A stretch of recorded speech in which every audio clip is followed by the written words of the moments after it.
Good evening. And if you're just tuning in, you are listening to 105.3 FM out of Mississippi and 107.7 out of the beautiful city of New Orleans, Louisiana, to UFO Paranormal and United Public Radio Network, or we just like to call it UPRN. And this is Angel Rock.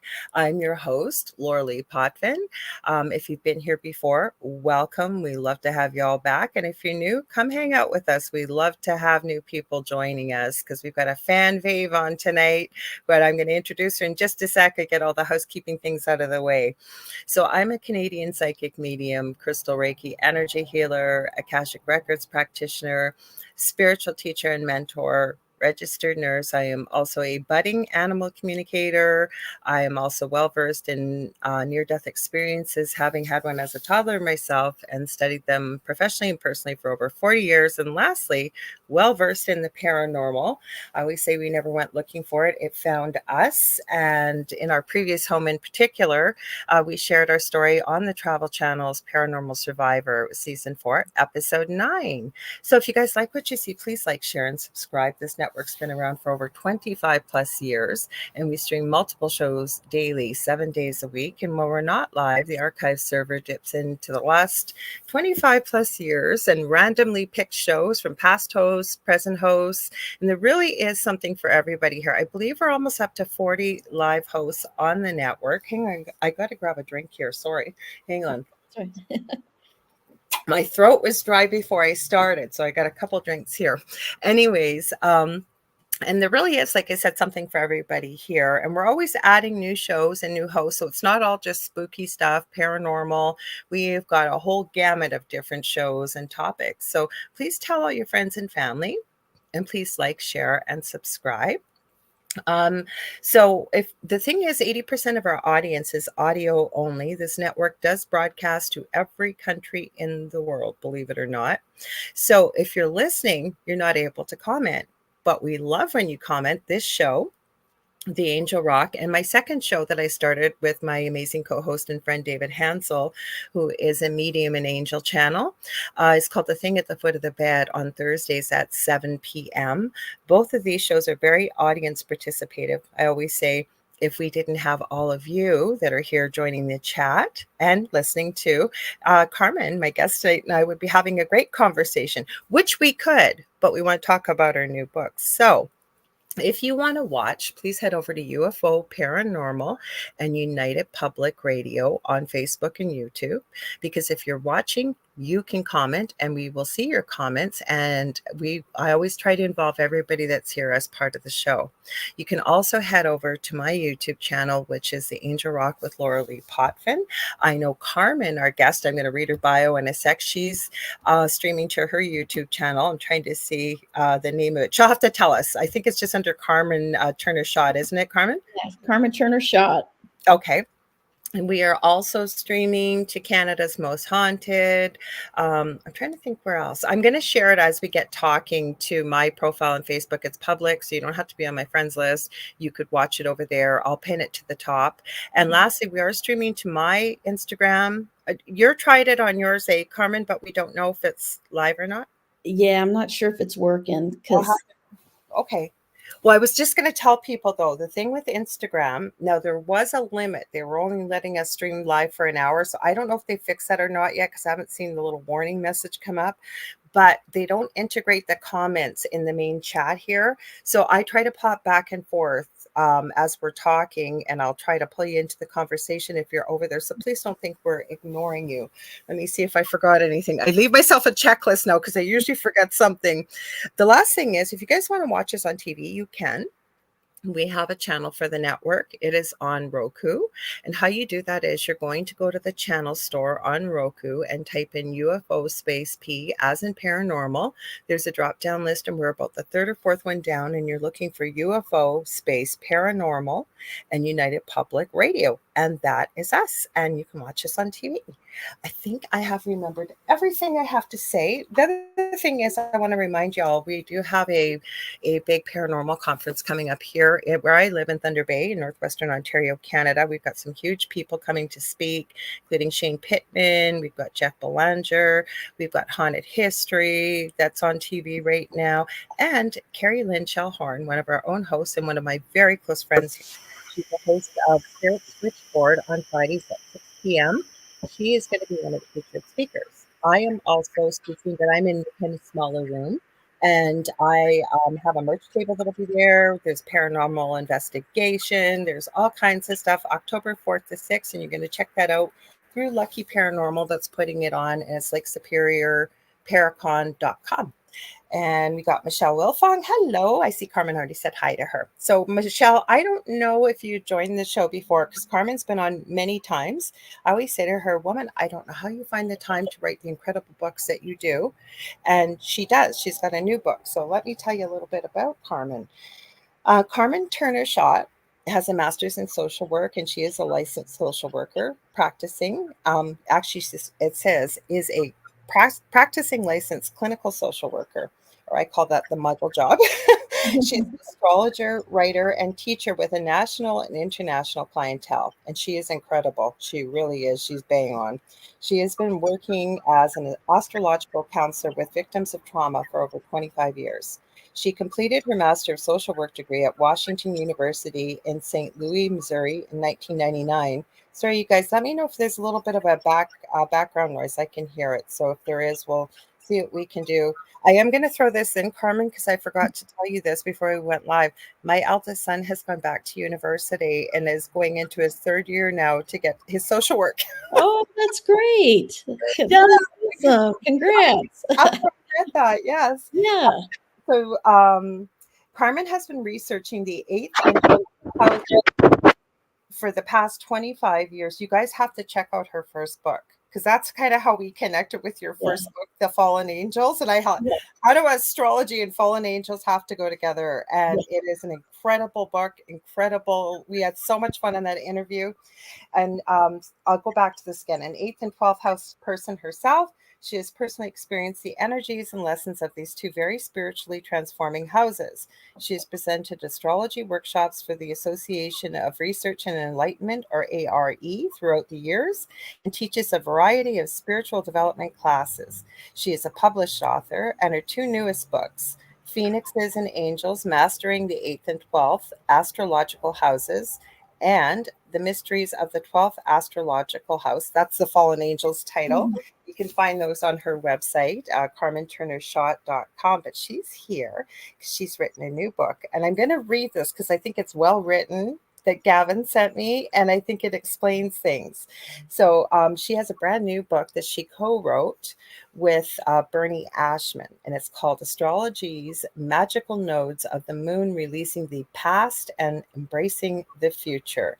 And it's a guide that will help you in learning the basics about astrology, the importance of the moon nodes in your birth chart, and your soul's highest purpose. I won't read the whole thing because we're going to talk about it. Welcome, Carmen. Thanks for your patience with me as I read away there. No worries. So I remember when you were on, like this was probably about 4 months ago, I think, maybe 6. And you were telling me you're writing another book. And I kept saying, how the heck do you do this? I have 3 books that I still have not gotten written. All I've gotten is the outline. So it's crazy. I don't know. I some of it is, I pretty much live on the computer. And so pretty much after my normal job, I'm on my laptop, and any spare minute I get on the weekend at night, I'm just plugging away.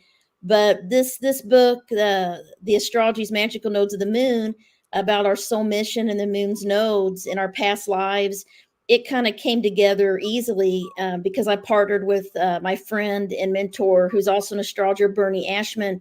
He's wrote books too, and he's an 8th house Phoenix, and he's been in my Facebook astrology Can you group. explain to people though, because what I'm going to add is, and I've met people in our line of work that either know a little bit about astrology, which would be me, or they are crazy passionate about it. And when you came on my show the first time, you were the first person that ever made it so clear for me why astrology is so important. So can you maybe explain that, like what happens, why you need the birth date, and then what you're talking about? Because there's going to be people tuning in there who have no clue what you're talking about. Absolutely. So so everybody that when you're born, Mm-hmm. you have what we call a map of the soul. And the map of the soul is what astrologers call a natal chart or birth chart. Mm-hmm. And how we calculate that, if you just imagine, you're a soul, you're not a body. So you're an essence, you're an energy, whatever you want to believe, but it's Right. energy. So your energy decides to come into the earth realm at a certain time when your karma, when you're learning, when all the things are in line that your soul wants to come and learn. And Right. so, we pick our parents, we pick our situation. We kind of know before we come, is what I believe, that of what family, what situation will get us to where we want to be.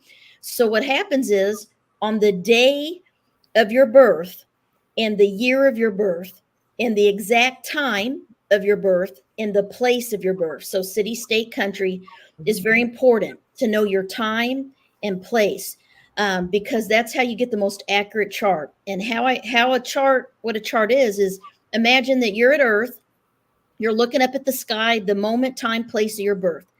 All the planets, the 10 main planets in astronomy, are all in a certain area of the sky when you're born. Right. And they fall into one of the 12 astrological signs or constellations. So the planets are in a certain sign, and there's a certain area of the sky that they're in. And what we do is we break the sky into like a pie, into 12 sections. And astrologers kind of cut the sky into 12 sections. We take a picture of the sky at that moment, time, place, your birth, and it's like we put a picture of it on a piece of paper. That And it, when you said that, it was like a light bulb went off in my head. I remember you said for the first time, I was never forgot this. This was a couple of years ago. You said it's basically a snapshot of the sky, the moment you yes, basically are born. But what I do want to add, so you guys know how incredible Carmen is. We'll say hi to Z Sun Dragon. He says hi, Carmen. Hi, Michelle. Hi, Lorilei, or Kevin. That's his muggle name. So he's one of our regulars too, besides Michelle. But where I was going with this is, hang on, I lost my train of thought as I had to say hi to people. Oh, I know what it is. So the first time you were on here, and you do offer, depending on your website, different freemiums or little giveaways. And for the longest time, Carmen was actually offering a free natal chart.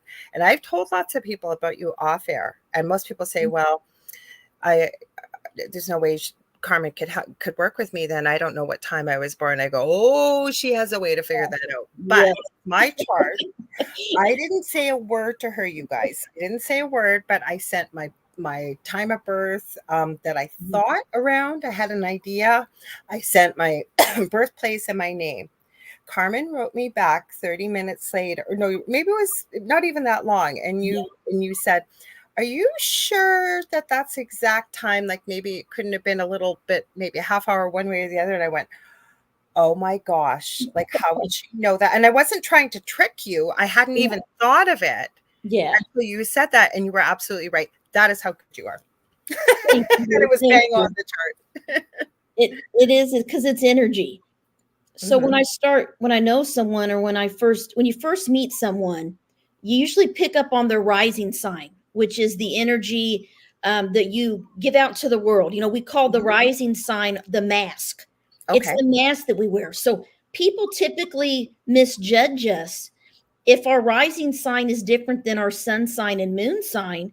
Mhm. They don't know who we are. They're like, like if you're an Aquarius rising, they may say, oh, they're kind of zany and emotionally detached and really intellectual.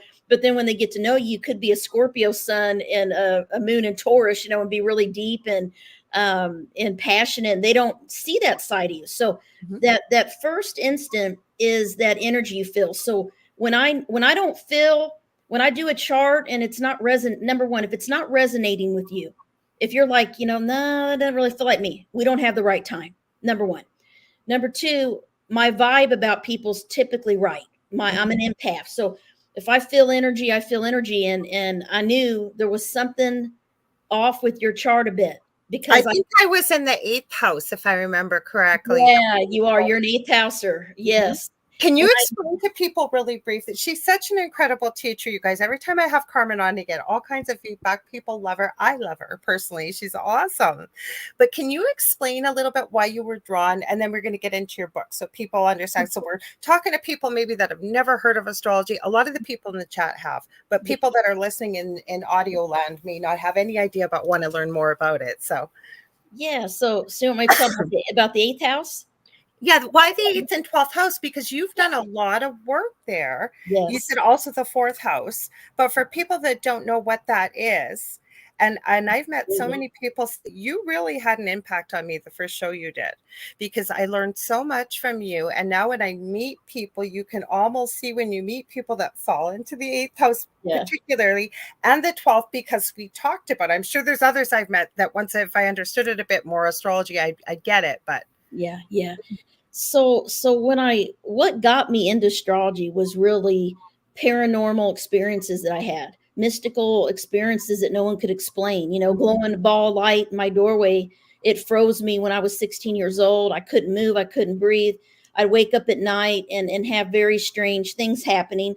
And I'd be scared of the dark, go get my mother, there's somebody in my room, go back to sleep, it's your imagination kind of thing. So that's what got me into astrology, because I wanted to know why I was so different than my family and all my friends, and why I was so weird. You know, I mean, I wasn't a muggle, you know, I was different. yeah, I think we all are. We find Yeah, really I right when we love get that in word when school. you say muggle. I was raised by muggles, Yeah, but me too. I always felt very different. And so I just started to becoming obsessed with learning everything I could about angels, spirit guides. And I got my first astrology book when I was 16. And I started learning how to do my chart by hand and all this stuff. And I didn't know what anything meant. I mean, I taught it all myself. But what I noticed was I had planets in the 12th and 8th houses, specifically quite a bit of them. Mhm. And when I would read in the books, you know, analyze myself, I'd look up, oh, sun in the 12th, you know, moon in the 8th. What does that mean? It was like, oh my gosh, it's like saying that, you know, you're going to have these mystical experiences. You could dream things that happen. It started validating, this is why I'm different. Like you feel like you're Yeah. from another world, you know, you see ghosts, you know, all this stuff. So, and connected to the dead. And that's what got me with the eighth house, because I always was afraid of dying. I used to lay in bed at night and think, what if I die? Mhm. Where will I go? What When happened? I was little, I was very similar to you, very afraid of dying. I remember there was a fire when I was a little girl, a couple blocks away from my house, and I was only about 7 or 8. I must have laid awake at night for a week. I was so terrified our house was going to light on fire. I was Yeah, scared of the dark and yeah, all these yeah. crazy paranormal experiences too. Sorry, I didn't mean to cut you off, but I'm You're validating That's what you're because you're a saying. I get phoenix. it. You're Mhm. an eighth house phoenix. Yeah. Okay. And I'll see what this means to people. So you know, these unexplained experiences, you know, with death and these meaningful things, like wanting to know why I'm here, you know, why am I on this earth? Like I'm not from here, you know. Eighth and 12th house people, that means you have planets in the eighth house or 12th house in your birth chart. Right. Also, you could have a lot of Pisces energy Mhm. in your personality, or a lot of Scorpio energy. That also makes you what I call a phoenix and an angel, Mhm. because eighth housers are phoenixes. They Mhm. rise from the ashes. I They do many go times. all over, and they have these very intense, very traumatic experiences. They're healers. They Yep. heal themselves. They can Mhm. heal others because they've been through the hardships of life. They've Mhm. been knocked down and they are able to get back up. It's Every strong. time. Yes. So eighth housers are resilient. That's Mhm. why the phoenix is often associated with the eighth house in Scorpio, because Mhm. Scorpio rules that area life. And Okay. then the 12th house is all about Pisces. It's angel energy. It's mysticism. It's connecting to a higher power, Mhm. finding your oneness with God. And Marcy's, she's one of my buddies. She's in my groups, and a good friend of mine. She's an eighth houser and a 12th houser, and so she loves this stuff. And she's lived this like you, Laura, like all of us, these experiences. So when I started realizing I started doing charts at 19, and I started asking people that have planets in the 8th and 12th house, have you had these experiences? Have these things happen? And they were like, oh my God, how did you know that? And they'd start to cry. They would start getting really emotional. And I realized that doing an astrology chart for someone and talking about what I saw and the patterns, the energy, the different possible situations they could have, experienced, it validated their life. And they're like, whoa, how did you know this? And I'm like, it's a science. It's your chart. It's your soul. It's the map of your soul. And so I started collecting research. People that have trauma, people that have lost a loved one at a young age, a parent, a sibling, a friend through early death, often have 8th house planets. People that are empathic, psychic, dream things, feel things, sensitive to people, easily hurt, bullied, feel like they're outcast. People don't understand them. They feel like they're alien. People that believe in aliens, people that have a natural open-mindedness to these experiences with it. Experiences with it. And when I was in high school, I was, a normal muggle in some ways. I mean, I played basketball. I did all these things. Me too. I lived, breathed, and slept basketball. Yeah, I was an athlete, but I had this other side of me that people didn't really know until they got to know me. That I believed in aliens. I saw a UFO. I believed in angels. I have the weird orb, and they actually got me a gag gift my senior year in high school, which is so long ago now. Now I'm 49, but my God, what was I, 16? I didn't realize I'm 10 years older than you. I just turned 59. Oh, you did? Okay. Well, you don't look it. You look, well, that's thank Leo. you. That's the Leo rising, or I believe you've got Leo in there that makes you your main, and you look younger than you are. Oh, well, that's good. I hope it lasts. That's a blessing. That's a good thing to have in your chart, is that Leo. Yeah, I'm a Leo. Yeah. So it's like, they got me this gag gift. They got me like the alien from the movie just to mess with me. And they got me like an Inquirer magazine because they thought I was like in conspiracy theories. Yeah. I was into, well, how do we know that, the pyramids were made by I was into all that stuff. Our owner of our network, I don't get to see him as much anymore, but he does a lot of ufology, Joe Montaldo. So I give him a shout out. He's provided this excellent network. But when he used to produce the shows, I always used to have an hour between my show and the next, because my show was a lot later before, because I've been here just over 5 years. And he used to call me Conspiracy Princess. He says, I only know one woman that believes in conspiracies more than you, so she gets called the queen and you're the princess. He's got that great Cajun accent from New Orleans, right? Yeah. And it's true though, and I hate the word conspiracy. I call it truth seeking, but I get it. Oh yeah, I was in, like, I remember when I was at 19, I would think about, okay, I want to live on the land to be able to grow my own food, and like, what if the world ends? What if something happens? Like I was into all this stuff, so I had to learn to balance that, and that's my node. So we'll get into I got to ask you though quickly, how did you feel when they gave you that gift? Like, did you just sort of smile, but deep down it a little bit hurt? Like, it's like, people always hurt me. And, because it's real to you. And of course, you can't say, you guys really hurt my feelings. You got to kind of giggle afterwards. You're thinking, why would they do this? Right. Well, they would tease me, like I was, super sensitive, like, oh, it's Carmen being her. And, because I was imaginative, creative, and, they just kind of teased me. But what was really cool is that glowing ball of light, my mother saw it too. I finally was able to scream for her once it released me. And my mother, who was very skeptical, my mother told the girls on the basketball team one day, because, at night we'd be driving on the bus and everybody wanted to tell ghost stories. Like, and Carmen, tell ghost stories. So I'd be telling all these, crazy ghost stories and stuff, because I was real imaginative about stuff. That's why I can't watch scary movies. Never. I hate them.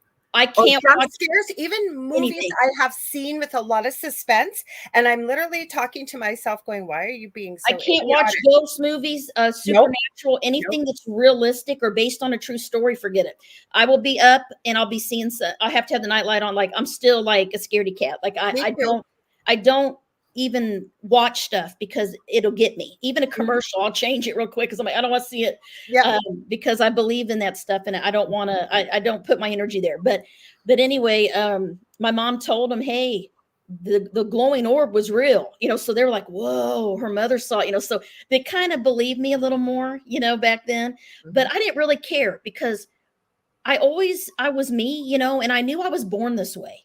And so when astrology validated that why I was the way I was. And so when I started collecting all these stories from people from all over the world, when even back before we had Facebook, man, I had people writing me about articles I posted out there. Yeah. And I realized that they all were validating all of the spiritual experiences and abilities.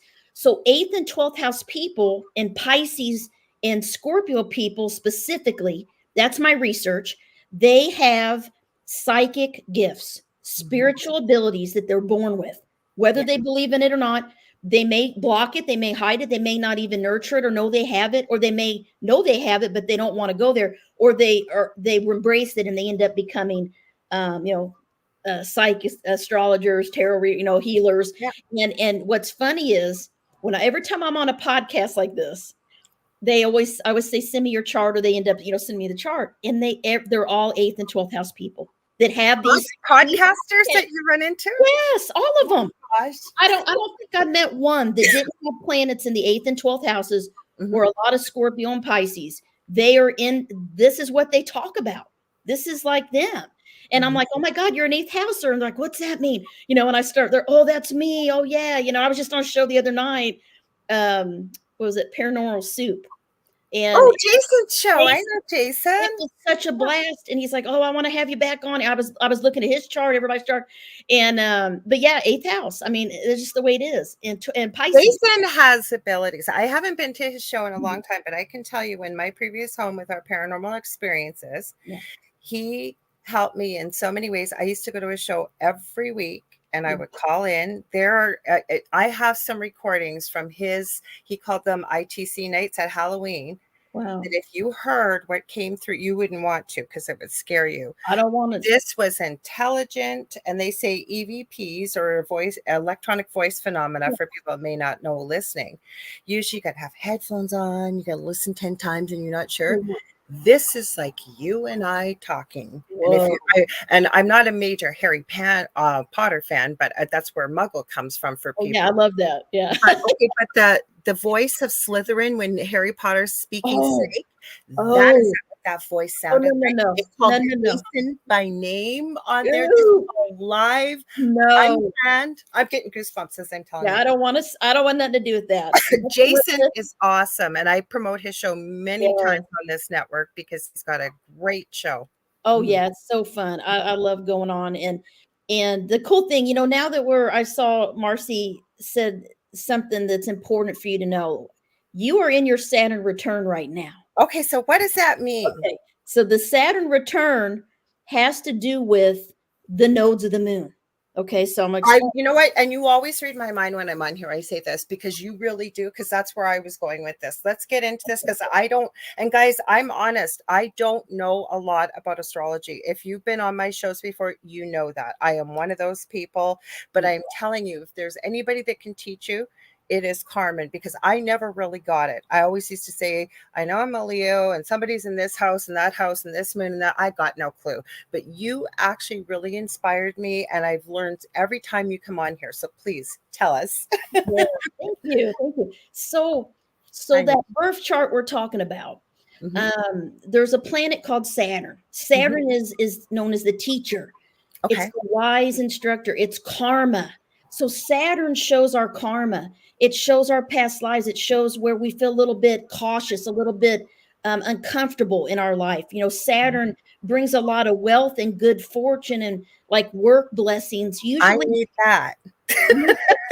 Later in life, though. But Saturn everyone has a Saturn in their birth chart. Everyone has this. So what happens is we call it the Saturn return. So the first time you ever feel the pull towards your soul mission, which is your north node of the moon. It's a horseshoe looking thing like headphones, and it's in your chart. That the first time you ever even know why you're here is not until the age of 27 to 30. And that's the first time Saturn kicks our butt, so to speak, because it awakens us to, wait a minute, we're here for a reason. And so it brings a lot of change and upheaval into our lives at that age period. which we call, cycles. It's a cycle. So 27 to 30, people get married, people have babies, people I did. divorce, people change Mhm. careers, people get sick, they I move. almost died. I had a lot of upheaval in those years. Yes, I Yeah. did. And Mhm. and what it does is it awakens us. For the first time, we start feeling the pull towards the north node sign and house in our birth chart. Before that, we're all living in the past, which is cozy and comfortable, in our south node, which is an upside down headphone. And that's what the whatever sign it's in, whatever house it's in, is what our soul has brought into this lifetime. All of Okay. our gifts, all of our abilities, all of our interest, all of our karma, everything we've learned in our soul, we are the south node deep in our soul. We're naturally that way. We don't have to try at it. We've mastered it. But Okay. this lifetime, we have to start balancing. I don't want to say give up the south node, but we do have to give up some of the negative traits of the south node so we can move into our soul mission, which is the north node of the moon. We're here on this earth to master the north node of the moon, the sign it's in and the house it's in. That is the most important thing in your astrology chart, guys, is the north node of the moon. Well, I'm comfortable with this. Whenever you might wait, and we've done this before. So my birth date is August 15th, 1965. I always thought I was born at about 5:10 a.m., but you figured it was probably earlier a half hour. It could have been later a half hour. Mhm.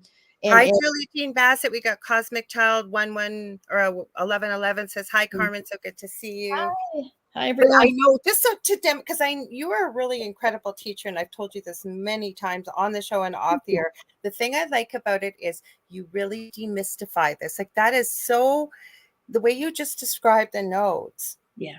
Anybody could understand that.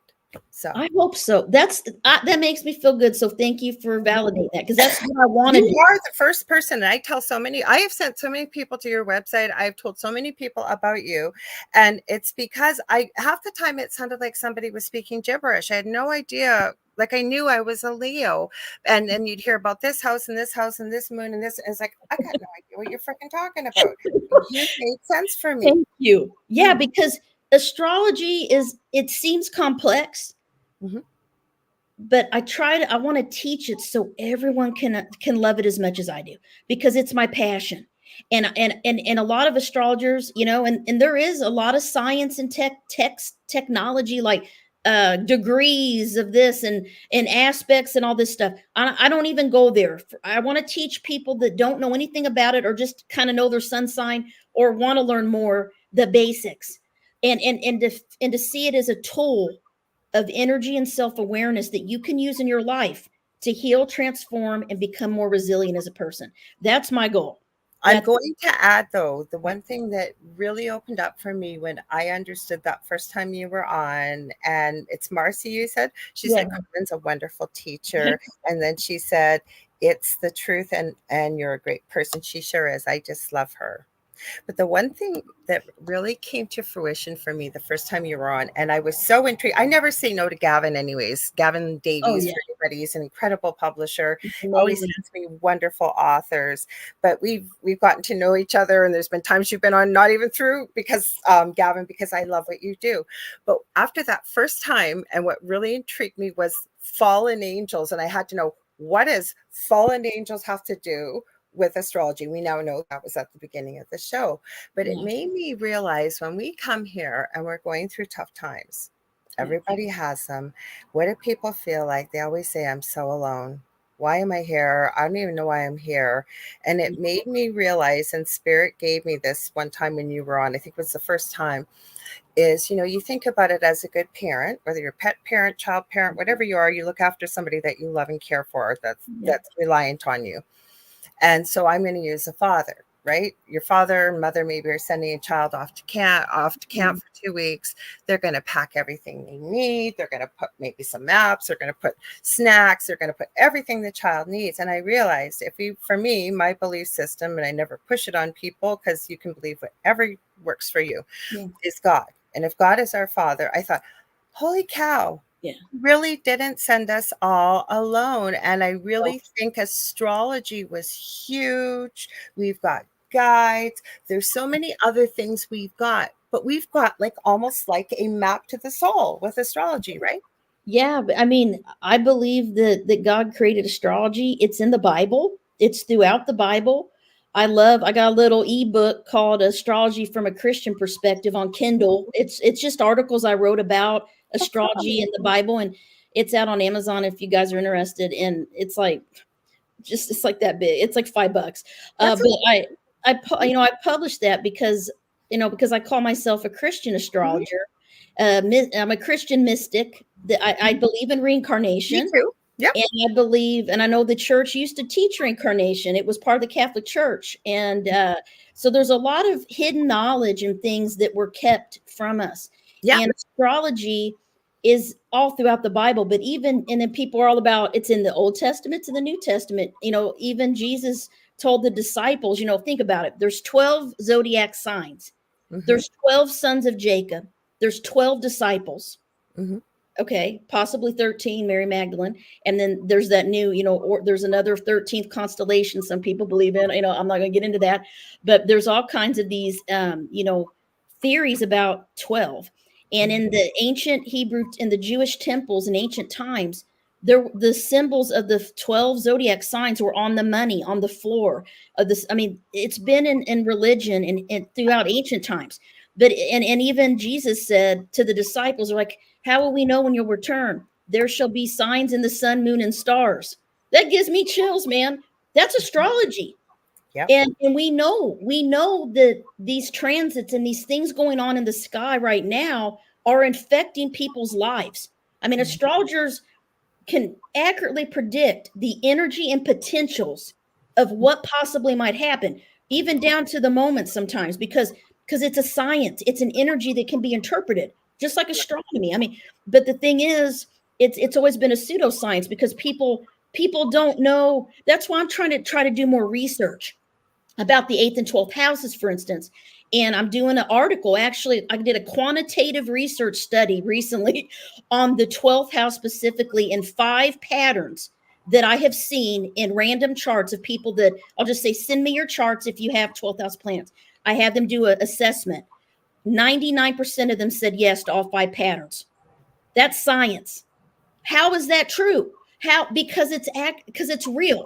Hmm. It's not made. It's created by the universe, by God. And It's it's not subjective in the way of that you can just say, yeah, well, I think they fit here. Like you're seeing the character traits. Like yes, Cosmic Child 1111 is talking about, they said, yes, astrology has been an incredibly healing tool for me on my journey to understand the deeper meaning of life's experiences. Carmen's books are so easy to understand.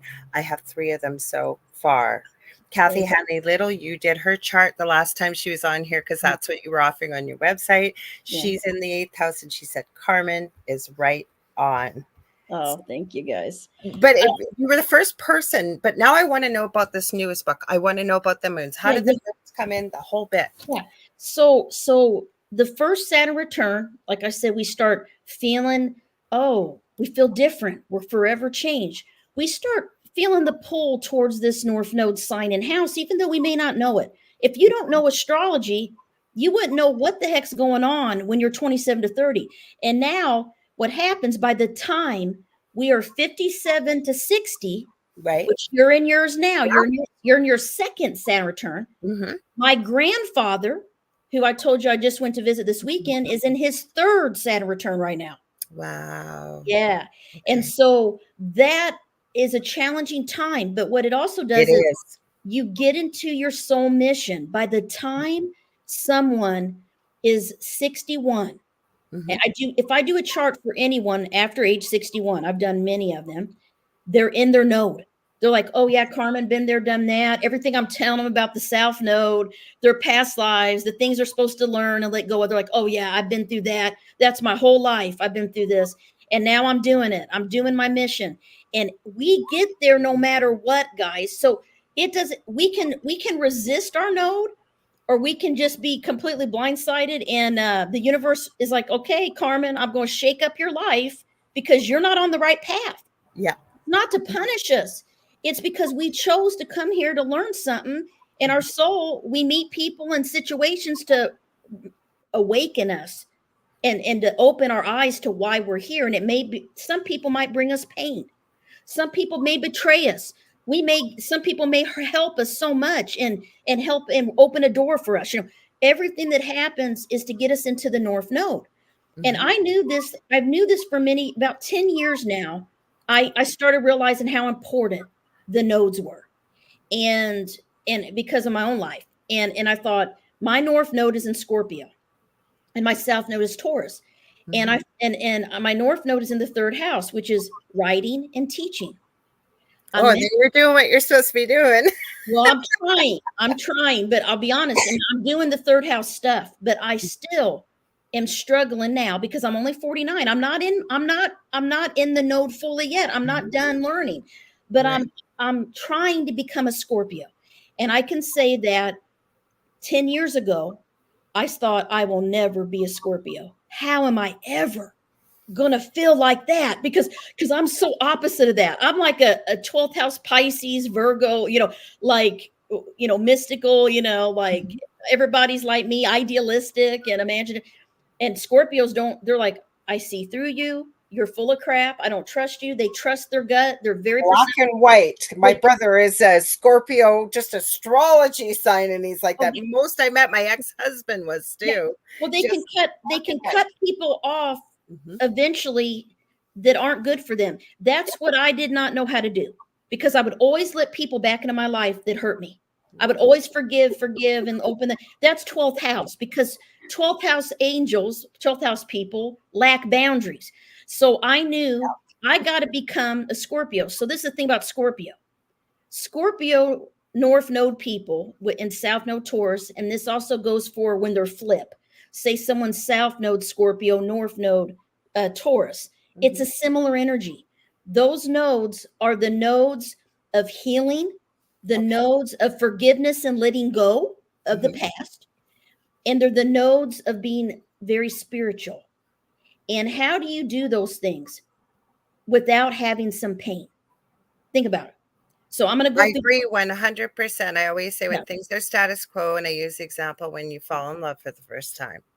Everything is beautiful. Food tastes better. The colors are brighter. Yeah. Life is amazing. And what do we all say? I wish it could be like this forever. You have Mhm. no impetus for change.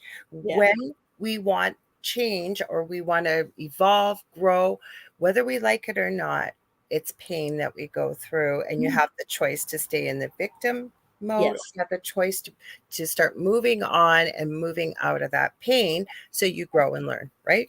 Mhm. So I had an experience happen, and I've been knowing I need to be a Scorpio North Node. I knew this, but I was running and I was listening to music, and I was feeling really like a victim. I'll be honest with you. I felt so hurt. I felt like I couldn't heal. I couldn't truly let go of the past. It was Right. my Taurus South Node.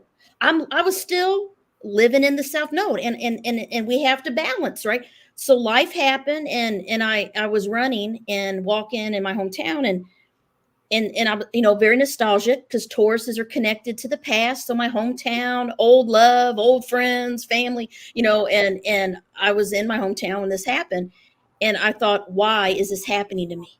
Why are you doing this to me, God? This is kind of what I asked myself.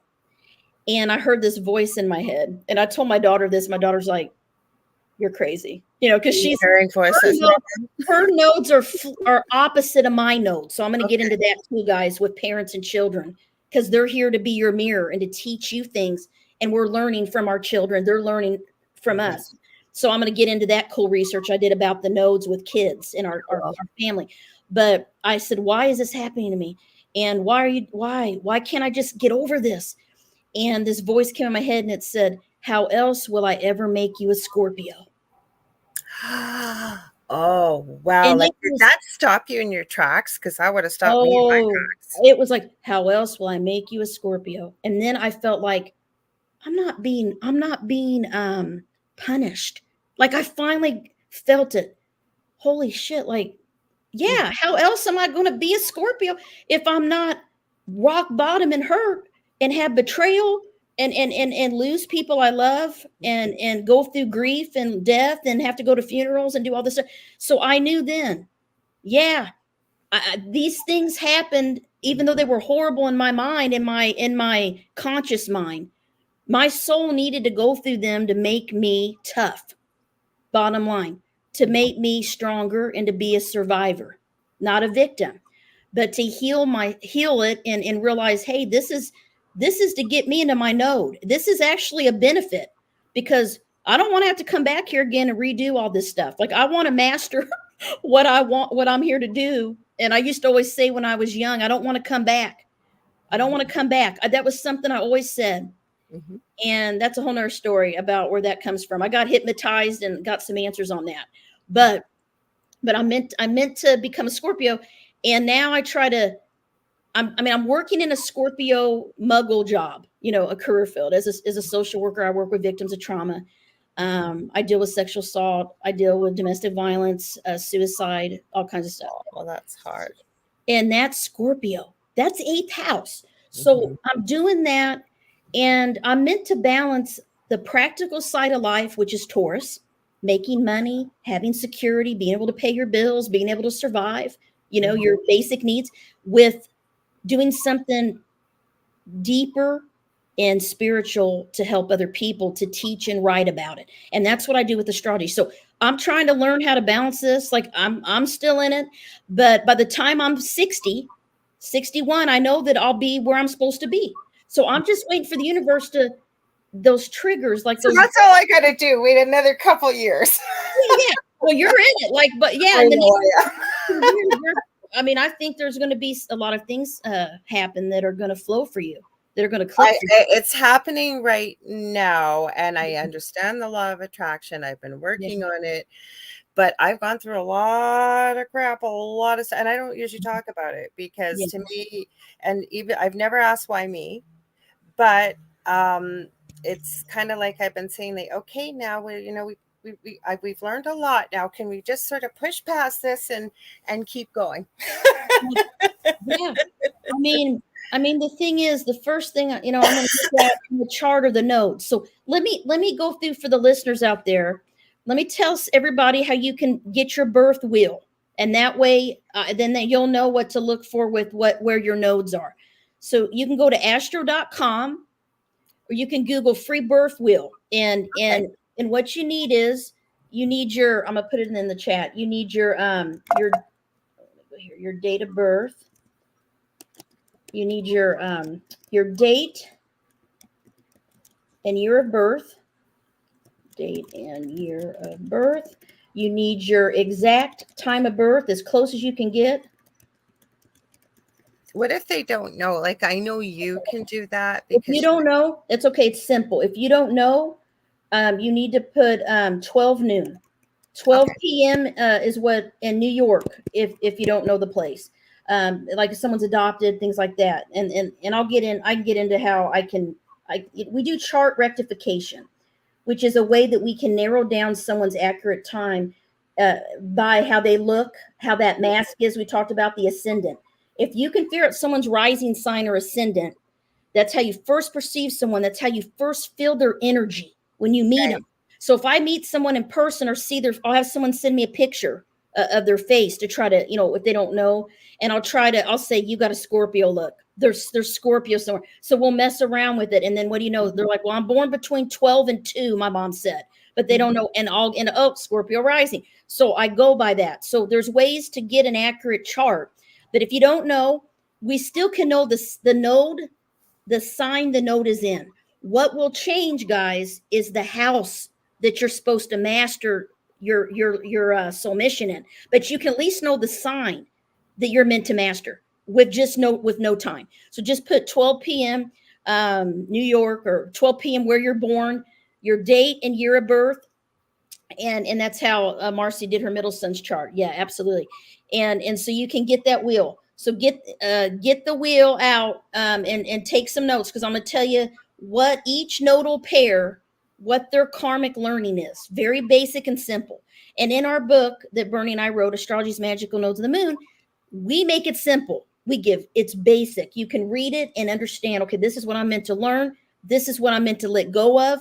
These are tips that can help me balance my nodes of my soul mission. So this is what the book's about. It's not a long read, guys. It's pretty short book, and you can get on Kindle, paperback, and it's very easy. You don't have to be an astrologer to read our book. I'll tell you that right now. You don't have to be an astrologer to read any of my books, really. You don't have to be an astrologer, because I try to explain it like you You never really did. are an amazing teacher, and many people that have worked with you in here are saying also in the chat here, but you are, like I say, I don't like, I love every guest I have on. I usually become friends with guests if with Gavin or whatever, but there are people that have really said things that have really been life changing, and you are one of those people. Like, I'm not blowing smoke up your butt. I No, really no. do share your website with people. I tell them about you, because most people will say what I kind of say, well, I don't really get astrology. And you said you will when you check out Carmen's books and her website, and you do a lot of things live. And Thank you so much. mm-hmm. So let's talk about Aries Libra nodes. So you know how I told you guys, when you take a picture of the sky and you put it on a piece of paper, that's your birth chart, just in a simplistic way. That's the easiest way for me to explain it. So it's 12 sections, there's 12 houses. Then all the signs are on one of the houses, right? Because that's in the sky, like we talked about. And then the planets are all in a certain star constellation, a sign, and they're in a certain area of the sky, which we call houses. So every sign in astrology has a polar opposite sign. I remember you saying that, yes. So we're going to start with, there's 12 signs. So that would be right. That would be you can use my birth date if you want. Like, I've always told you that if you need a birth date or whatever, I'm okay with it. I don't know. Yeah, we'll do that in a little bit. I may pull your chart up here. I'm looking for it as I'm talking to you, because I know you sent me one. You need to put in the chat what your date, time, place, everything in the private chat, and I'll pull it up here on the side in a minute, because I didn't tell you this. I had a mat crash and I lost every chart I ever did for 8 years in April on the solar eclipse. Yeah, in Aries. Because guess where it was? In my 8th house, on my 8th house moon, and I had to have something taken from me, and it was my computer. Lost everything, all my manuscripts, all my pictures, all my charts. So I started from scratch on April 9, guys. So if you ever did a chart with me before, I don't have it anymore, unless you shared it with me since, or if I can find you in an email. Oh, it was awful. I cried. I had a lot of sick feeling in my stomach, guys. It was awful.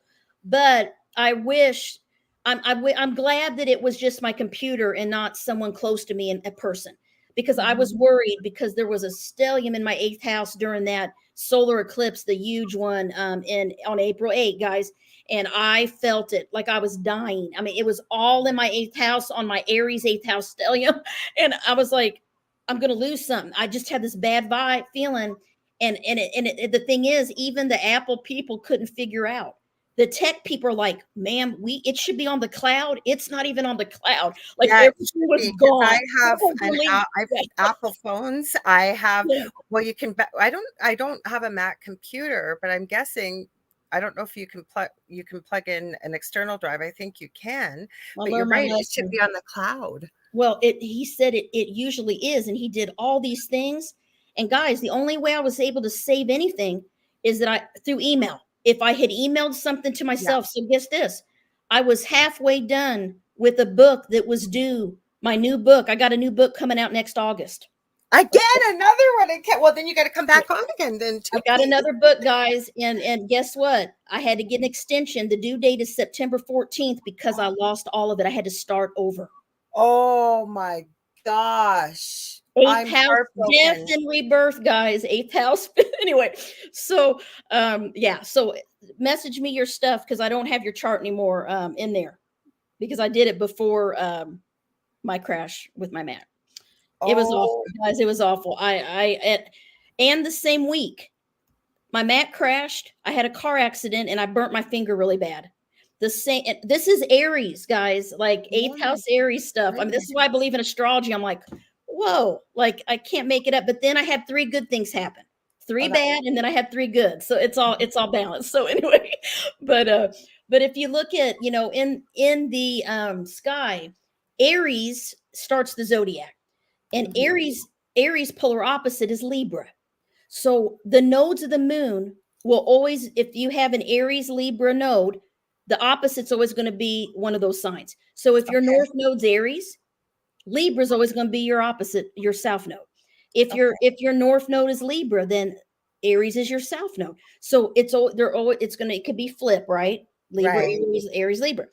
But the energy of the sign of those nodes will be the same. They're the nodes of relationship karma. Okay. Relationship karma. So it's all about balancing your needs, your wants, your selfish desires, your goals, what you want with your partner, with other people, having to learn to balance that. And so many times, I've been researching the nodes for years, guys. These nodes are the nodes of often separation and divorce. I'll be honest with you. I Okay. have not met very many people that have the Aries Libra nodes flip either way that had not divorced at least once or had more than one marriage. I'm divorced. A And couple times. I mean, a couple times, maybe twice, I met someone that, but then they fit my other category of research. These nodes as well might not marry and feel like relationships are blocked. That also plays out as a pattern with the Aries Libra nodes. So they either married a young age, marry before their Saturn return, or in their Saturn return in their early, mid-20s, whatever, they end up maybe realizing they didn't even know who they really were during that time because we changed so much. And then they move on from the relationship and they end up, remarrying or being single, because if the North Node is Aries, you're meant to learn to be self-reliant and independent and not need anyone to take care of you. Like, I got this myself, but your soul is used to having a partner and always depending on other people and having someone take care of you. You're used to that. So it's like, these people want a partner, typically until they right. realize, you know what? I just need myself. I don't need anybody. I can just have friends and date and have companions. Like, I don't have to have a piece of paper. So these are the kind of issues that the people with these nodes go through. And if someone is a Libra North node, what I often tell them, and they get emotional about it, is the deeper pattern of the Libra North Node, South Node Aries is that they have to let people help them because they don't want to feel weak or vulnerable, because they had to be survivors. They were Aries and That past. would be me. I found my birth chart, by the way, that you did. That's what I've been looking for. I'm finding a way. I'll email it to you if you want. Okay. But, Okay. it's quite Yeah. long. It was amazing, but I did find it. So let me see how Okay. I can, because I saved it in my PDFs in my I think it's called iBooks or something. I'm trying to find out. Yeah. Yeah. Um, So how, Mish, if you got the birth wheel, if you start at the left, the houses should be numbered starting with house 1 through 12, going this way. So look for the horseshoe looking or the headphone looking symbol. It's like you're wearing headphones. That's the north node of the moon. Okay, that's your soul mission. See what sign it's in and what house it's in. I'm not sure what you're looking at if you got your wheel, but you want to start at the left at the rising, and the houses start there, and then you go bottom around. Hopefully that helps. okay, So, I'm sending this to you right now. It's in a PDF form, so I hope you can open it. But I finally found a way to send it to you from the iBooks. oh, cool. So it should be coming any second.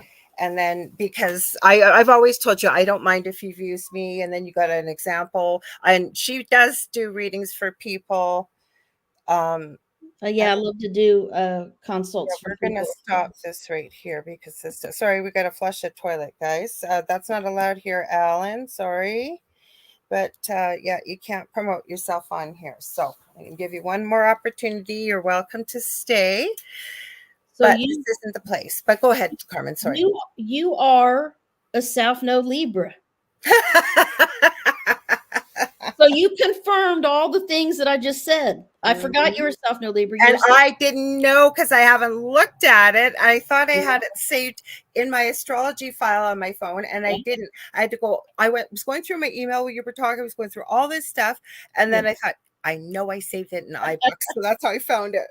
Well, this is what's cool too. Well, your south node's Libra, your north node is Aries. So you fit the thing where in past lives you were like a warrior princess, like you had to survive on your own, and you're very self-reliant, very independent, fiercely independent, and you don't want to feel vulnerable, and Never.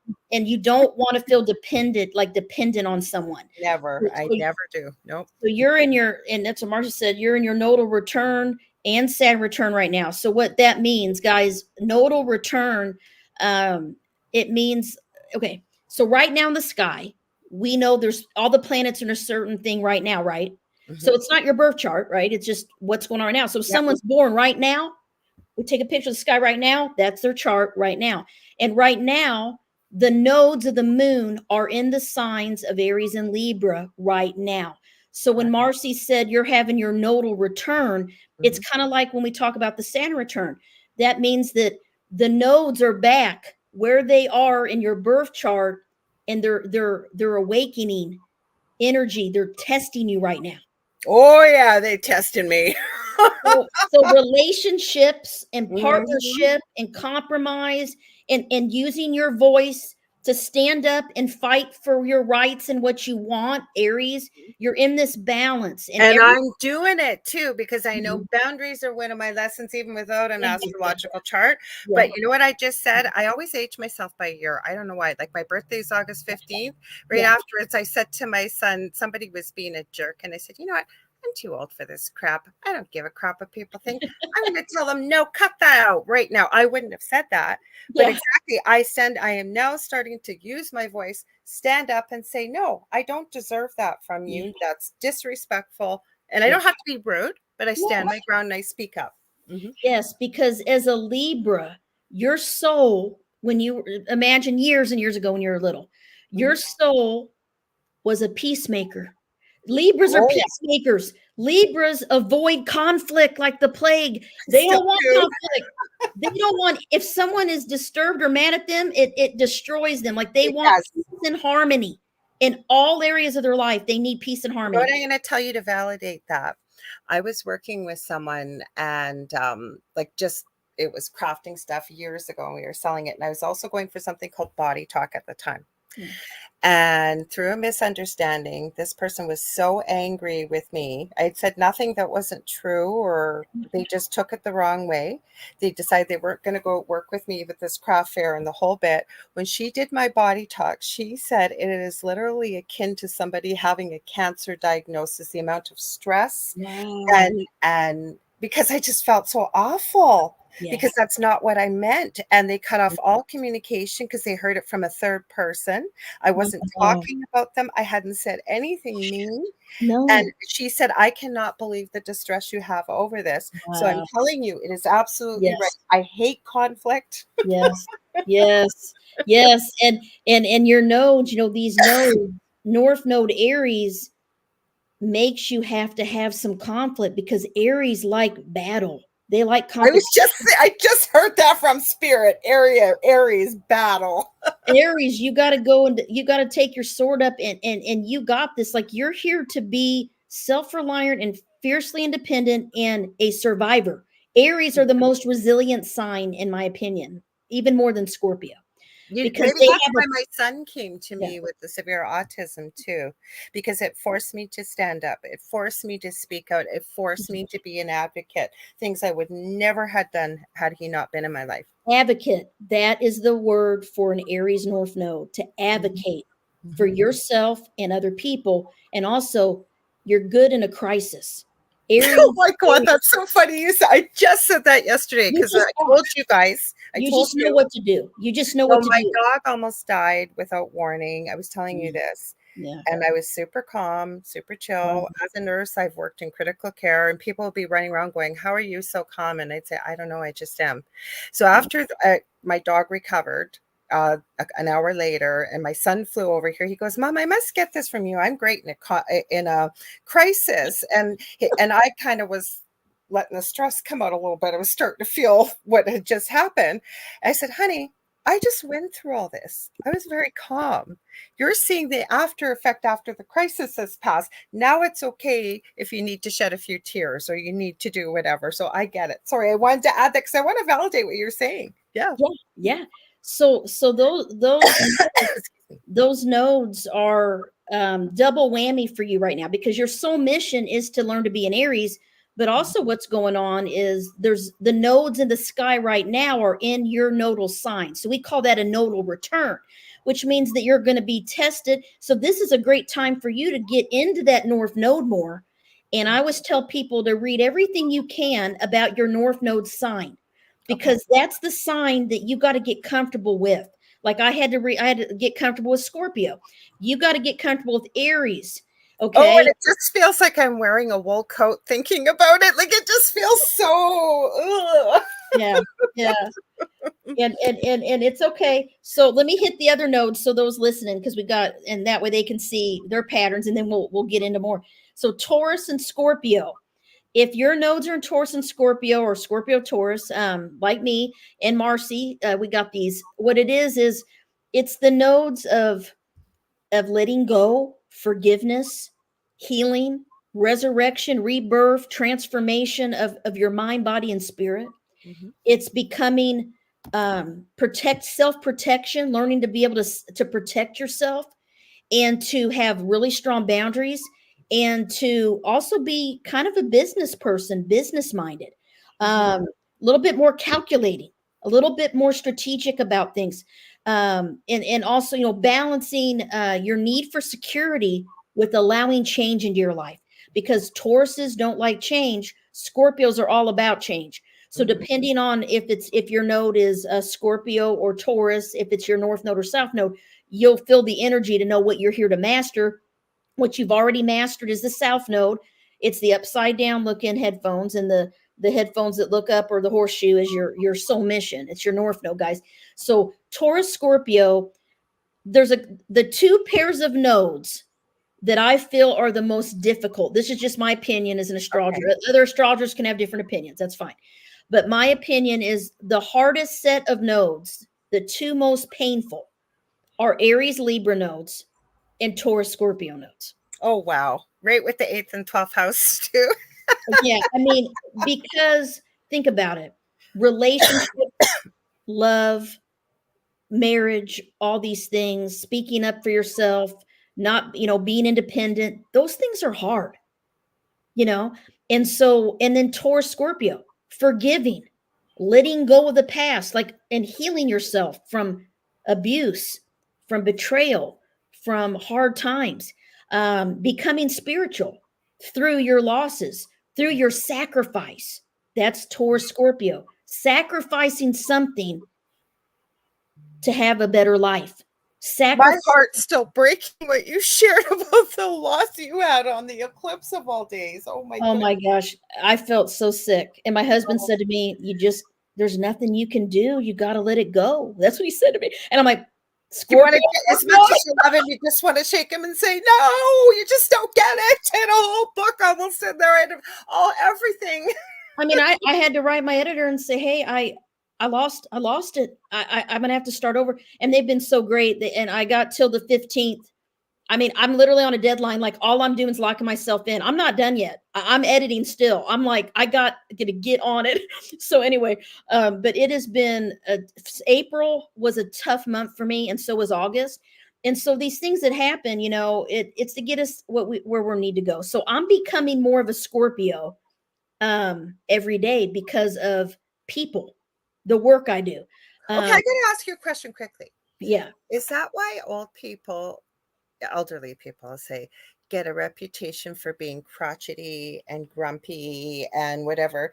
Is it because they've gone into their Well, North yeah, Node, because they're already mastered their North Node. They're like, okay, I'm ready to go, man, or I've already or done. they're coming into their third again? But what I'm saying is they almost become you're striving to the exact opposite, right? And from what I'm getting from you, it's almost like it's something that you as a person, meaning a global you, myself, you, Mhm. Michelle, anybody out there that's listening and sharing, and thank you, that's really distasteful to somebody personally. Like I said, that literally feels like a scratchy wool cactus coat to try and put that on. I have Well, goosebumps as I'm saying it. well, It's just it's uncomfortable because we don't know how to do it. And that makes sense. it's uncomfortable too because it's so different than how we want to be. I That's got what I realized because I'm like, I don't want to be a Scorpio but I had a lot of friends. This is another thing, guys. You tend to attract the sign that your nodes are in, those people into your life because you're learning from them. So I always attracted a lot of Scorpio and Tauruses. And I always admire them. Like I'm like, I wish I could be like you. Like I remember telling my friend who's a Scorpio, she's like, I don't let emotion get me. She's like, I just cut it off. I just cut it off. I'm like, I want to be like that. Is I'm that like, why my dad's a Taurus and my brother's a Scorpio? My mother's a Sagittarius. yeah. Yeah, I mean, if someone looked at me wrong, I used to cry. I was so Me too. sensitive. And so I have to learn to be tough and hard as nails and not let people get me and not let people hurt me and protect myself. And that's Scorpio, right? And so and to let change in because I like to be comfortable and cozy. We all do. Yeah. But the South Node is where we like to be. And we have to start moving towards the new because that's why we're here. But don't worry, because like I said, the universe gets you where you need to go by the age 61. You're going to be in your node. We get there no matter what, guys. It doesn't matter. But if you try to learn this stuff early and start reading about your sign, your North Node sign and house, it's only going to help you and it will lessen probably even some of the things that might happen. You know, you may not feel blindsided then because it's like, well, I knew I had to go through these things because I read about my node. Then you'll understand, okay, I'm being tested because I have to learn to be more patient or have to learn to let go and allow change and or let go of things that are not helping me grow, that are making me stagnant, right? Because I mean, I remember laying in bed one night. This is Taurus Scorpio energy for those of you out there that have this. I had been so living in the past, thinking about the past. That's all I did. This is Taurus. Reminiscing about childhood stuff that happened a long time ago, old people I used to date, all this old her, all this stuff. And I'd be thinking about it and I would, I'm very nostalgic. Like I remember everything from the past. Like I used to be a pack rat. I used to keep a scrapbook for every guy I dated with movie ticket stubs and Oh, and, wow. and all their little love letters and all this crap, right? I mean, I had all You're this. sentimental, right? And there's I nothing wrong with that. I But was, and then, but all those people all hurt me, and I still had those scrapbooks. So you know what I did several years ago? I a burned them. book burning party? Burn that. I Yep. burned. Well, one in particular needed to be burned. I burned it, and you can burn something, bury something. That's a very eighth house thing, very Scorpio, Taurus node thing is to burn, bury, release, and get rid of something, because that helps you totally let it go. So anyway, I burned some scrap, but that was me, like, but I was laying in bed and I knew I'd been living in the past, and it was that time when I heard the voice that said, "You need to be how am I going to make you Scorpio?" But I still couldn't snap out of it. I was stuck in this old pattern of stagnation. That's Taurus. They get stagnant because they're like a bull that puts their little horns, in the ground. And they don't want to move because they're stubborn and strong-willed, and they think their way is the best way. And they don't take advice from others. And people they ask for advice and you can give it to them, but they're not going to take it. And they got to do it themselves. Tauruses are stubborn that way, but they're patient, but they like to learn things on their own. They don't want to be told what to do, right? So I knew all these things, but I was still stubborn. I admit it. I was strong-willed, and I laid there, and it came across me. I just had this feeling: you have to completely let the past go if you want to have your book published. I felt it come over me in the night. It was 3:00 in the morning because I had just sent my first manuscript in. And they were scaring me because they're like, well, we don't know if we're going to, do it because we got to do a market analysis and we got to make sure, it's going to sell and all this stuff. And I'm like, oh my gosh, I wanted it so bad, but I thought, I don't know if they're going to do it. And I was like, I may not I have to self-publish again. I didn't want to have to self-publish again. I wanted to get a published book, right? Astrology book. And that was my Sun Signs, Houses, and Healing book. Was the first one I got published. So I laid there and I knew I have to let go of the past, but not just that, a specific person. And this person It was a karmic thing that had gone on since I was in high school. It never, there was, it was like a connection that never was severed. And I it had was like, one of those. and I knew, and it was like, you have to let it, you have to cut the cord, let it go fully forever. If you want this book, you want, and I knew, and I'm, Because it was holding you back. oh yeah, And it was you're holding me making back. so much sense because there's some things that I really want to happen, especially in the time period I'm in right now. And I know what I need to do, but fear is a big detractor from moving forward as well, not just Mhm. comfort. But I just love what you said earlier that if you familiarize yourself with your own personal birth chart and what you've got going on, it's not so jarring and blindsiding because you kind of have an idea, right? Yeah, you know, you kind of know the energies that are coming, the energies in your life, and you can, you know, do you know where to lead, you know why certain things are happening. So I did. I finally said, okay, I want the book.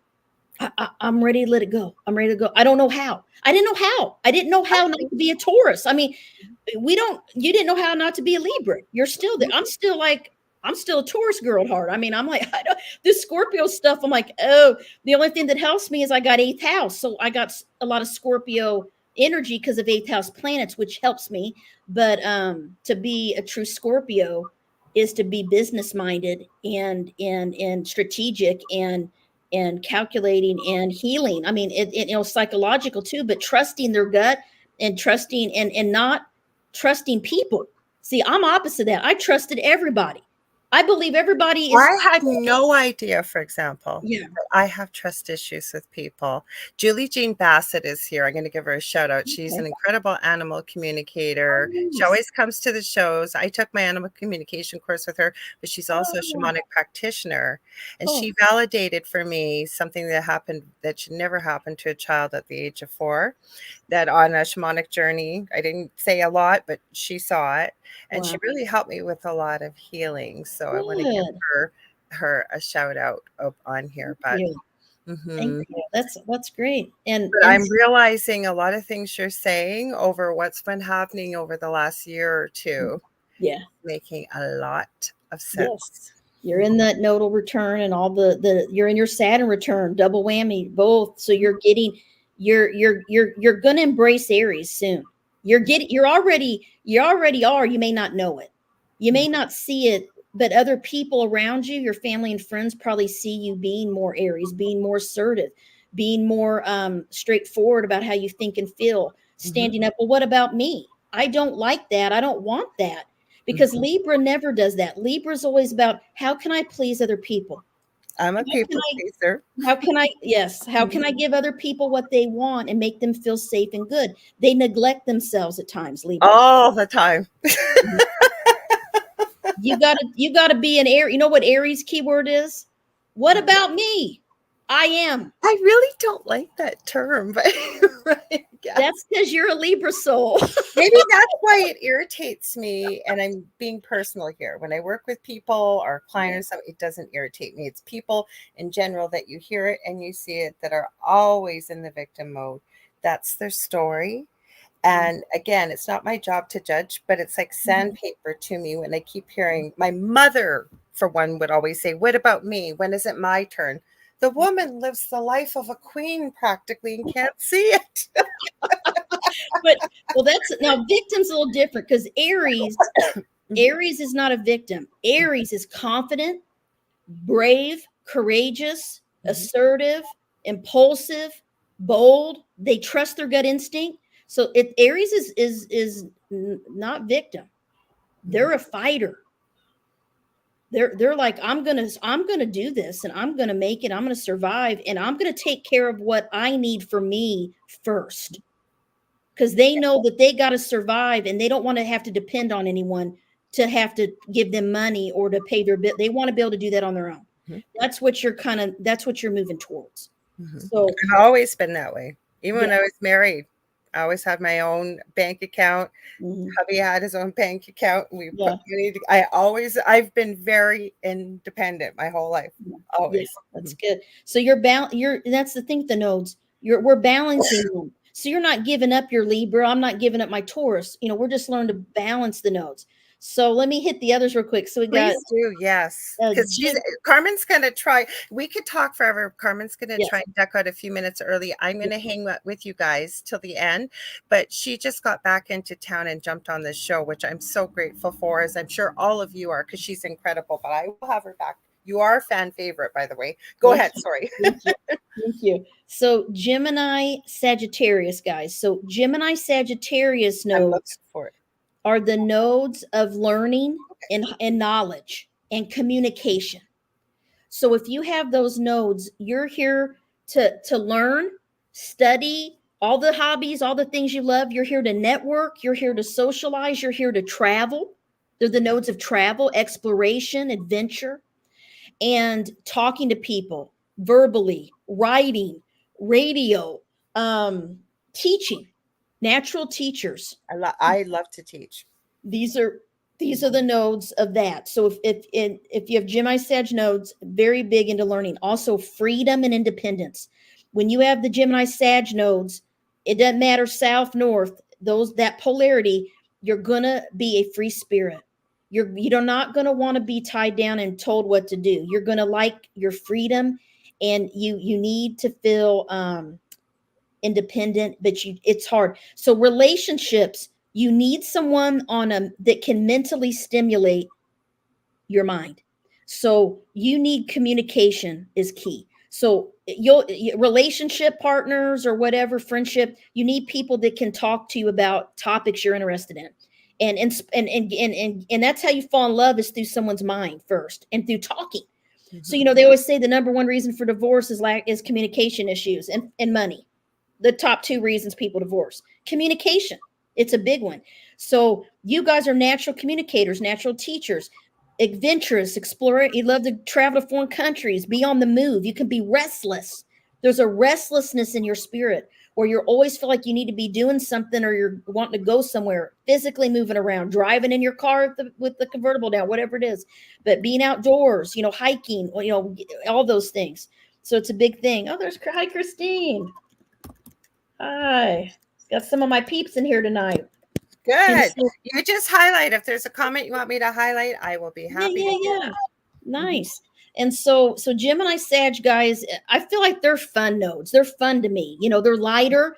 They're air and you can feel the difference. Air and fire and get out there and travel and explore. And so then let's do Cancer Capricorn.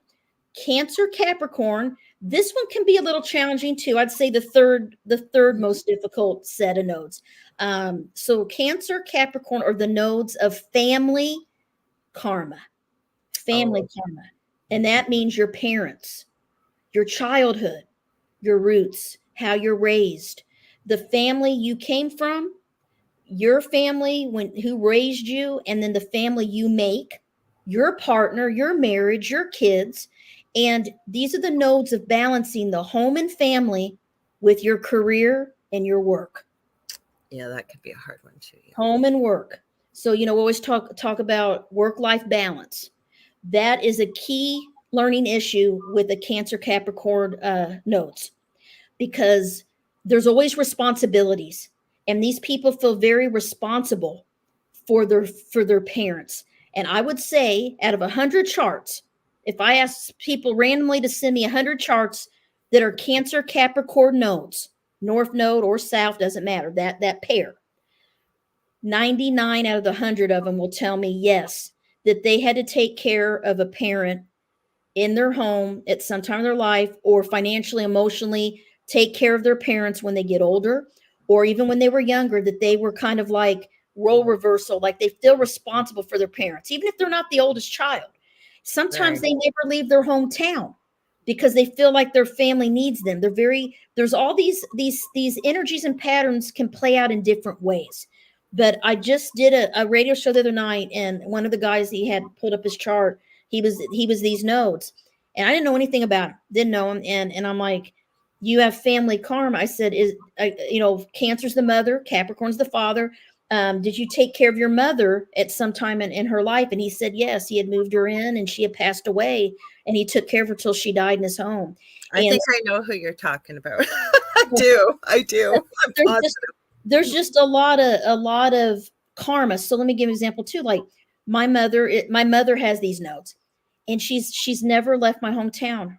Her whole life she's lived in the same hometown and my dad, but it was because she's so close to her mom and dad, my grandma and grandpa. And she took care of my grandmother as she went through Alzheimer's and there every day to visit her nursing home. There for years, always taking care of her mother. Now she's taking care of my grandfather. I went home this weekend to see them. He was in the hospital. My mother's there every day to take care of her dad. That's kind of the way these things play out. So she's Cancer Capricorn nodes, my mom. So I see this with a lot of people, and that's your learning is to balance. And sometimes it's a family focus, like you really didn't get to work or have the career you wanted because you already did that. So like if the North Node's Cancer, it could be, you're really here to take care of of other people. And you can't really shine and focus on the Capricorn work stuff like a lot of people do, right? And so Capricorn, if your North Node's Capricorn, you might want to be home and be a stay-at-home mom or dad and take care of the kids, but you have to go out in the world in the public eye and you have to make money and you got to work and you got to be successful and do that. So that's Capricorn North Node, right? And I'm not going to get into the houses because that plays a role too, but the 4th and 10th houses are also Cancer Capricorn houses. So when the nodes are in those houses, we analyze the energy the same way, guys, what I'm telling you right now. And same with 2nd and 8th house, which is Taurus, Scorpio. And then the 1st and 7th house are Aries, Libra. Okay. And so now Leo, Aquarius, we got 2 more sets to do. Leo and Aquarius. These nodes to me are fun because Leo is all about having fun and having joy and having happiness and doing what's pleasurable, what their hobbies, what brings people their pleasure. They're generous, they're affectionate, they're kind, they're fun loving, they're also free spirited. These are the nodes of independence as well. They like to be able to be themselves and be creative and unique and eccentric and different. They want to be able to stand out from other people. They don't want to just follow. You have purple hair. I know you're talking about the nodes, but I'm a Leo. You have a lot of Leo. Yeah. And so you don't want to, they don't want to conform to society's way of putting them in a box. So they're very, they're leaders. They're very innovative, can be very intelligent, very, artistic, creative. Some of them can be, Aquarius is more like the science technology, think outside the box, unconventional, non-traditional, questioning beliefs. Well, why do I believe this way? Being open-minded, being friendly, being a networker, connecting people. These are the nodes of like friends. Connecting social networks, right? Like, oh, I know someone has this show, right? This is an author. Like, you're good at that. Like that's Leo Aquarius. It's about your acquaintances and your network that bring you success. Being part of groups, being a part of groups, that's a big thing.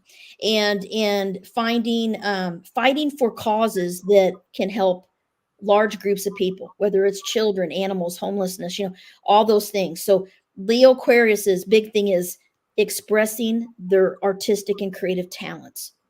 That is a fun one because I'm telling you, if I'm not doing this, and I know we're not talking about me right now, but if I'm not doing this or something else for the house, I am creating, always creating. Yeah, it's Leo, and that's that energy. So that's how you analyze the nodes with the same kind of Leo personality traits. And so Leo Aquarius, those are fun nodes to me. It can also be about, Leo likes to be in love. Okay, they rule the 5th house of children, love affairs. That makes me think of Jennifer Lopez. I have no idea why, but I'm pretty sure she's a Leo. Yes, she is. She's been in love a lot. She's been married a lot. She's been in love. But they like the feeling of being in love. They like romance. They can be, generous. They like to, a lot of them are dancers, musicians, artists, in theater, leaders.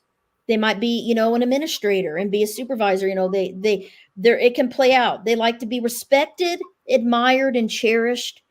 And that's Leo energy, right? Yeah. Aquarius is kind of opposite of that, but they share similar. Every polar opposite has similar traits that we're balancing. When I say polar opposites, people always think that means they're very different. They're actually very compatible. They actually share similarities in astrology. So it doesn't mean that they're polar. It means they're a lot alike. In I've fact, had a lot of friends that are Aquarius, a lot of that's why. Aquarius. That's why we draw our opposite sign, because it balances us out. Mm, That's why we're balancing the nodes, because they're opposite signs, but they're similar. So yeah. Aquarius is more detached emotionally.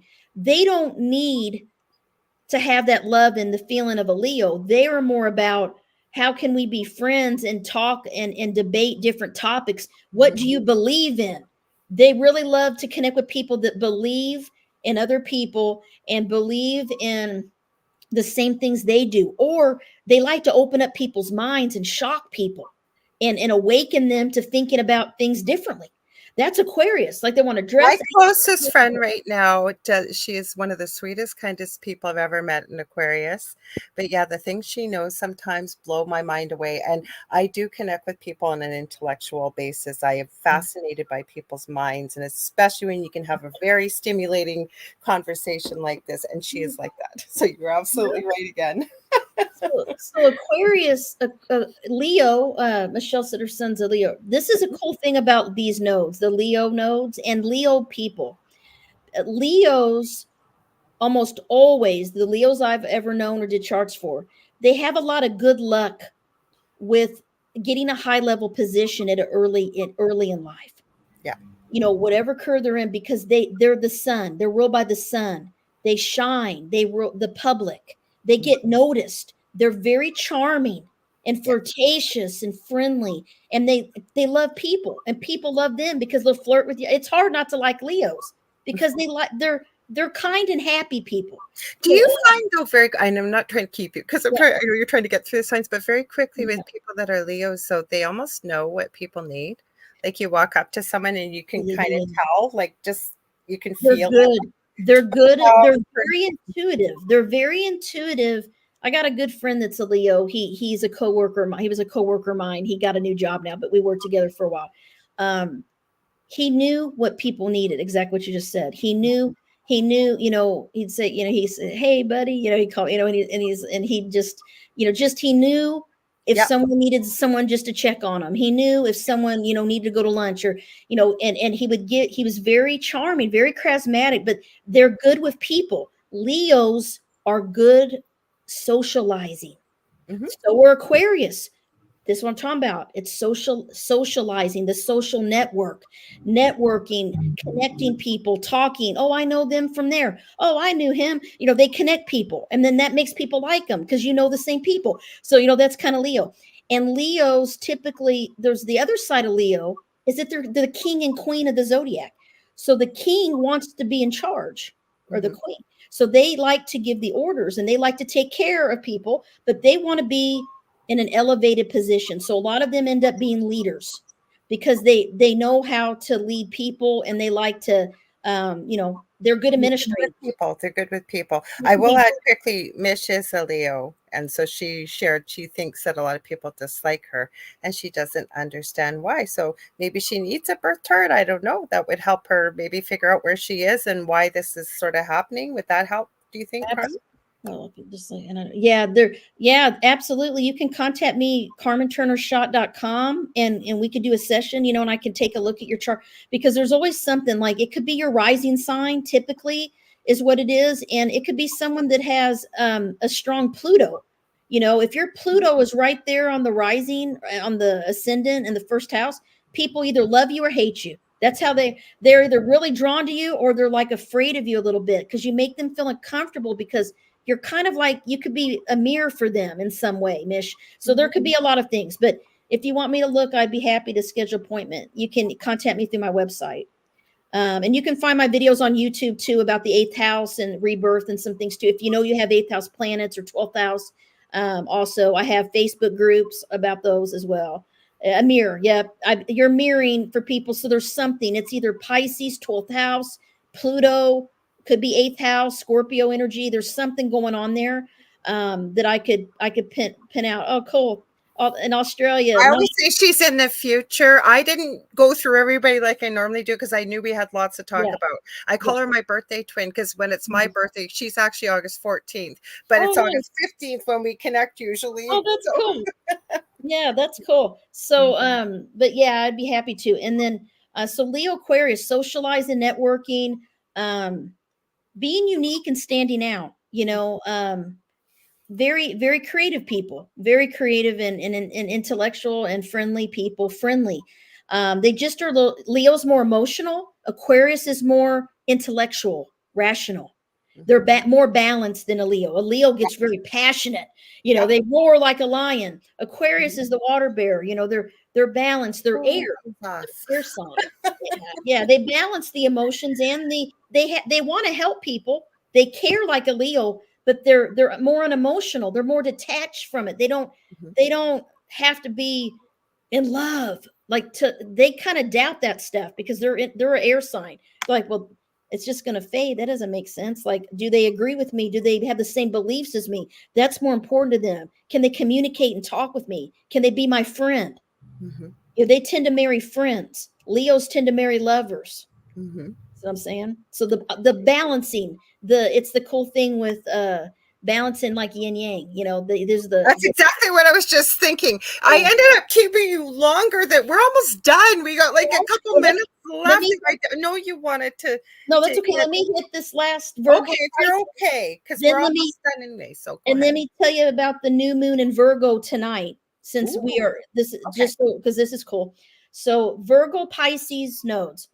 Virgo Pisces nodes are the nodes of practical service and spiritual service. So if you think about this, Virgos are the perfectionist of the zodiac. They worry, they're efficient, they're productive, they're hard workers, they're work focused, they're dutiful.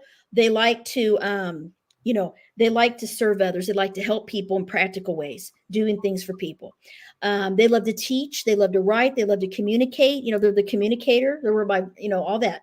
But the thing with Virgo is they have very high standards, are very hard on themselves. And so they have to learn to self-care and that they can't just, do everything for everyone else. They got to take time for themselves as well. Then Right. you've got Pisces. Pisces are emotional. They're very empathic. They're known to be compassionate. Virgos are known to be more critical and more judgmental. Okay, and that's just because Virgo's Earth. They're practical. They're practical, but they do care. Now, Pisces are artistic, creative, spiritual. So these Pisces is the spiritual seeker, the mystic, mysterious.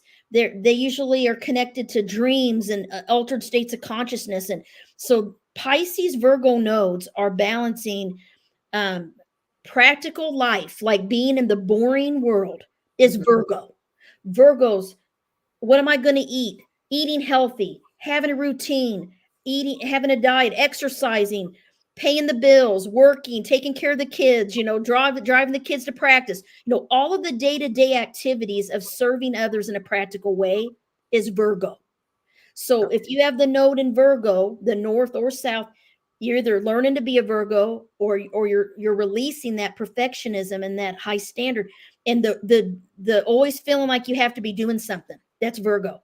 Achieving something, working, getting tasks done, organizing your husband's life, your kid's life, your dog's life. I mean, no, that's Virgo.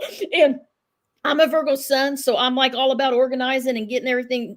I got a list of things I got to do. That's Virgo. And what Virgos need to learn that Pisces can do, because we're learning to balance.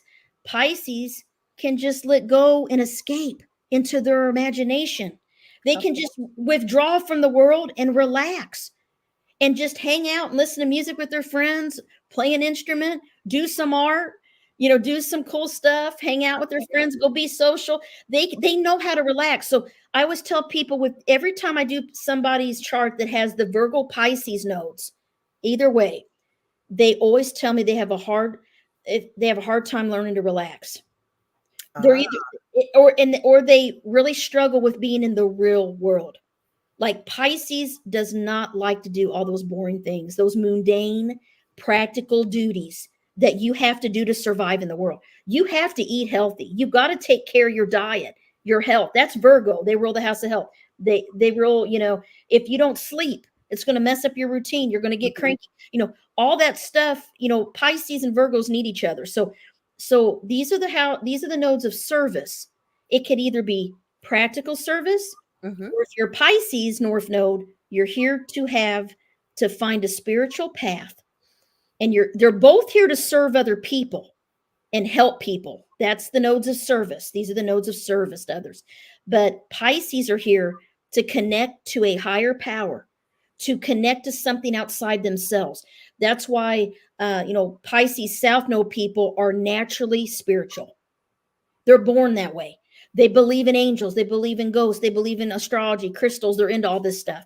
That some of them are very artistic, musical, painters, artists, very creative. And they also can be prone to escapism, idealism. They can get hurt easily because they don't have boundaries. So Pisces lack boundaries, and they're learning to protect themselves and not to trust people so easily. And Virgo is more logical and practical, and they can see, but that doesn't make sense that they told you that because of this, and this, and they analyze things. And Pisces like, but I love them. I feel love. And Virgo's like, but it's not healthy. They're not good for you. So they are like these opposites that are really similar. So it's like balancing serving others and being spiritual and being Pisces have to learn to be spiritual. If your South Node's Pisces, you have to learn to be more practical. Practicality and compassionate spirituality, balancing that. We got about 2 minutes left. Please tell us what's significant about tonight and where to find you. Okay, yes.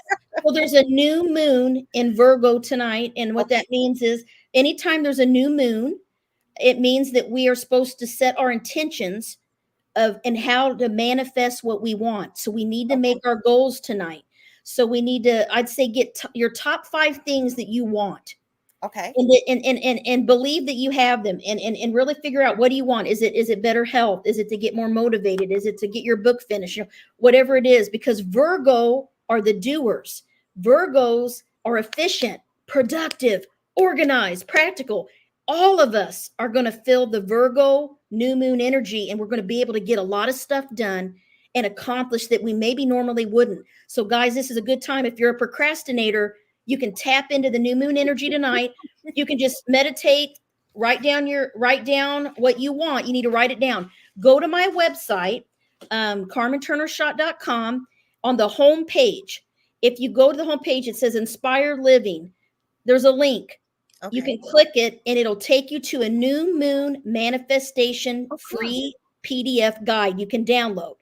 Okay. If you're also on my homepage, if you don't see the link at the top to get to the new moon manifestation guide, scroll down to the bottom of the homepage and you'll see where you can put in your name and email to download the free copy of my new moon guide. And it'll teach you all about the new moon, what to do tonight, everything. So I want to throw that out there. That is awesome. And I know your books are for sale now, you guys. I know I always get so much feedback, and I can't wait for your next book. So hopefully I can have you back on in between the new book, because we always have so much to talk about.